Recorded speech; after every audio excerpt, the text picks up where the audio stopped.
Salut les amis de eSport TV, merci encore Gaël de la confiance renouvelée, merci de vous des likes, merci de vous des abonnés, merci également du partage des vidéos et d'agrandir famille eSport TV. Mauvaise nouvelle Gaël, hein, mauvaise nouvelle pour l'équipe nationale du Sénégal, mais on garde espoir de Gaël, toujours les meilleurs rek.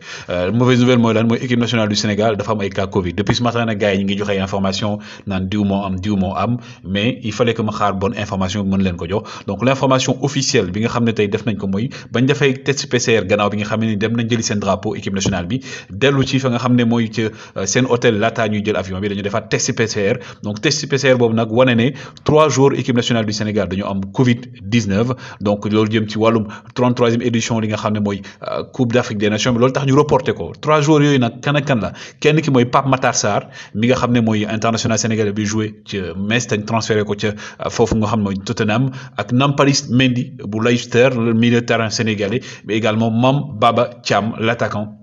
sénégalais waaye du ñoom kese parce que am na tamit li nga xam ne moom mooy 6 membres encadrement technique bi nga xam ne ñoom it dañoo am li nga xam ne mooy Covid 19 loolu au total muy joxe 9 cas yoo xam ne moom la ñu détecté gum te yooyu yëpp ay cas yi nga xam cas asymptomatique lañ donc kii di joueur Metz bii di Pape Matar Sarr ak joueur Leicester bii di Nampalys Mendy ak aussi Kayserispor bu Turquie bi nga xam ne moom foofu la Mame Baba Thiam nekk ñoom dañ leen a mettre en quarantaine ngir li nga xam ne moom moo jëm ci wàllum préserver équipe bi mais teewul dañuy def yeneen test PCR lii équipe nationale du Sénégal nag ñoom danañ dem fa nga xam ne moom mooy ci Coupe d'Afrique bi waaye laataa yeneen joueurs yi di leen rejoindre ñoom il faut d'abord ñu génn seen quatorzaine mais également ñu def yeneen test RT-PCR yoo xam ne day négatif ngir ñu mën a rallier li nga xam ne moom mooy jëm ci kii di Coupe d'Afrique des Nations donc aujourd'hui dem maa ngi def vidéo di wax ci wàllum Maroc bi jël dispositif yëpp ñenn ñi jàpp nañu sax dafa ëpp ak yooyu mais c'est des dispositifs yoo xam ne pour mën a mettre en sécurité li nga xam mooy seen joueurs yi mais quand même aujourd'hui ce qu'on peut dire c'est que ne Covid bi ñëpp la sonal l'équipe nationale du Sénégal touchée par cette Covid hein, parce que aussi Ismaïla Sarr il est revenu donc tey l'inquiétude plane autour de l'équipe nationale pas sur le plan de leur état plutôt état physique sur le plan du jeu entre autres mais sur le état de santé par rapport au Covid parce que tey quand on parle de Pape Matar Sarr am na ñu mu faral di àndal quand on parle de Mame Baba Thiam am na ñu faral di àndal en tout cas aussi le staff technique qui sont toujours en contact avec l'équipe nationale du Sénégal j'avoue que démb ba ma gisee tamit li nga xam ne moom mooy bon remise de drapeau bi dans ma tête hein, je pense que ne peut-être que donc gars yi def nañ test PCR pour ñëpp ñu fa dugg pour ñëwoon ci regroupement bi remise de drapeau bi et tout mais ce qui est sûr c'est qu'aujourd'hui donc Nampalys Mendy milieu de terrain Sénégal il était pressenti pour être titulaire peut-être aux côtés de Idrissa Gana Gueye au milieu de terrain gannaaw ba nga xam ne Cheikhou Kouyaté blessé na Pape Matar Sarr également moom lañ waxoon ne bu ñeen blessé ci milieu de terrain bi moom moo leen di remplacer moom it am na blessure de plutôt astafurlah mën a blessé ñoom ñaar ñëpp dañoo am Covid muy Nampalys ak Pape Matar ñoom ñaar ñëpp Covid lañu am donc ki nga xam ne aussi moom mooy Mame Baba Thiam dañu woon tamit bu kenn amee blessé moom ci attaque bi moo koy mën a remplacer Mame Baba Thiam qui joue sa première CAN Pape Matar Sarr aussi qui joue sa première CAN Nampalys Mendy aussi qui joue sa première CAN donc ay blessures loo xam ne plutôt ay cas Covid la yoo xam ne ça intervient en moment boo xam ne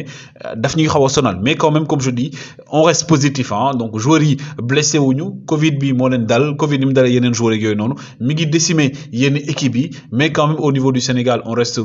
confiant Gambie seen joueurs yi donc presque seen effectif yi presque ñëpp décimé on parle de 16 cas donc loolu tamit dafa nekk loo xam ne day tuur ay inquiétude mais tous les moyens sont bons aujourd'hui pour préserver ces joueurs c'était l'information donc aujourd'hui à donner donc la bonne information mooy qu'on est effectivement am na ay joueurs yu ñu testé Covid mais ce n'est pas le joueur dont on parlait ñi ngi doon wax naan ay yeneen joueurs la woon donc limoon nañ ci yenn joueurs yi Pape Loum Ndiaye limoon nañ ko si limoon nañ ci Saliou Ciss entre autres alors que ce n'est pas eux donc ñi ñu waxagum officiellement ne ñoom ñoo am Covid bi mooy Nampalys Mendy Pape Matar Sarr ak ki nga xam ne moom mooy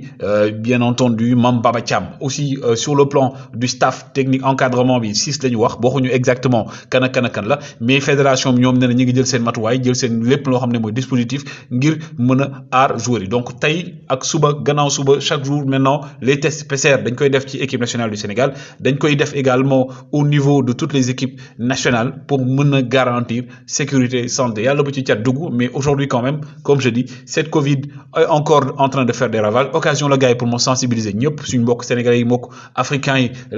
la population mondiale de manière générale de faire attention et de prendre leurs précautions d'éviter également